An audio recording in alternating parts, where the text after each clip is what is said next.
Ajagurajah my foot. Atutu bottom ni azan krom for two ni sofo. Me Gladys mini me na menam hono. Me na menam hono no brana beku me. Call around say me mewu na Ajagurajah say meneno asem na menino nya last year last time no na me ba social media. Me beka di ode ye me no.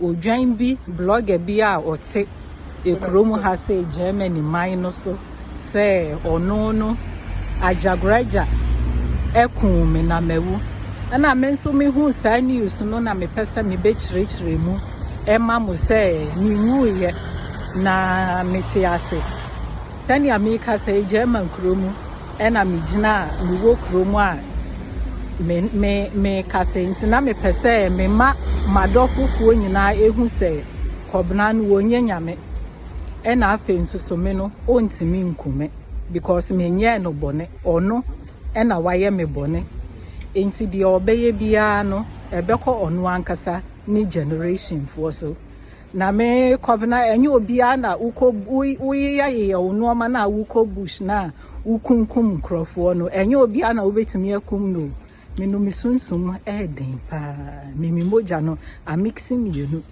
me ya igbeni sa ye kroboni entu ntimi nkume sa wonim sunsum a ebo me ho bai mi busaw me nya baifo bet wonim sunsum a ebo me Gladys ho bai akosi ampanyini no ade aba betudwa se mawu Ghana fo mi hu yo mete ase mi a minie me Gladys mi a minie na afenso so meda omo a na omo enim semi nwuye no a meti ase a odwan we se wakun me oye nyame onye nyame to me nyina hye nyame nsem wate wo defendi obi na sese wo pani pakro na chowa wo mo be yetu no se wo bofo na kun me ana wo wakun me efri asase so onye nyame o ntimi nkume meti ase mi nuanom meti ase Kobna siama Ajagurajah my foot.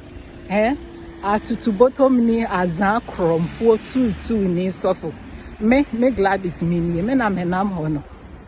Me na menam hono no bra na beku me. Bra enye adwuma na enye adwuma ochina. Because me no waba be attack me bebre e wo sunsun mo ama mehu physical. Na obaye na ade be na mede ye wo kobna ma men ka asem bi nkyerɛ wo hu mi wo Ghana dwane enye se misimekum wo na bibi saa wo dwane because enye obia na wode no ne nam ensuwa no de ne nam Benin ni Togo se ye nkum me ne memma no mo yete ase nyame ataban kata me ne memma no mo so wate de me ka no kobna untimi nkume ana untimi nkume ochina because this time the obeye bia no ebedane aba wone wo manu muso ne wo generation for me ka me maame ne me papa daka nan ni ahunhum nyina omo adido me kobna emfami ndi agro wate de me ka no wate odwan Odo, mi kokro ma ba o. Na pato ko edo he ma. Mi wo fa bie mo se me send ni ska wo Ghana. Ma me na so wo fa send ni ska ni kwa so kokro. Na ma ye ne dey. Tuna fi send there. E kwa bet na me. Me announce tap nka. Dia. Tap send. Na no so ye dia. Apo aba obia da no dugu no phone so. Na wo dey register the send ska kofi. Ayente na hwe. Sir. Na wo kwa bo te ko ska extra. Ma me srew. Me kan for tap send amount. So you so iPhone and also betam no app store no download the go phone so Android phone so no Google Play no download the go phone so mesrew and I will send this so mesrew o first transaction be no we so we hear promo code no so ba adwempahene adwempahene e da go yes ntimpacho wo bogu a wo Europe kwa da wo benya €5 free before the some party for some can put tap send at amount wo America so Canada dia mama $10 to miss now man how oba ho for say en kwa ponti no bia kwa so pe mpacho wo biara no na eko Some come up wanting the download the sea at Nafi and Pacho, not relax it. No one's pick up on it. Me wanting, Mammy, now, dear, I am the company say, first one almost a credit card and come. And that dear tap Polar Mountain was a decaf for a mobile. Was it who shoot no more bank card, which means register as a list of assem debt. I tell you, to tap a back, I'm in here for, say a Sunday can call Ghana. Now, rating so a come, you dear mamma. Miss Row, make a farmer, also when you are and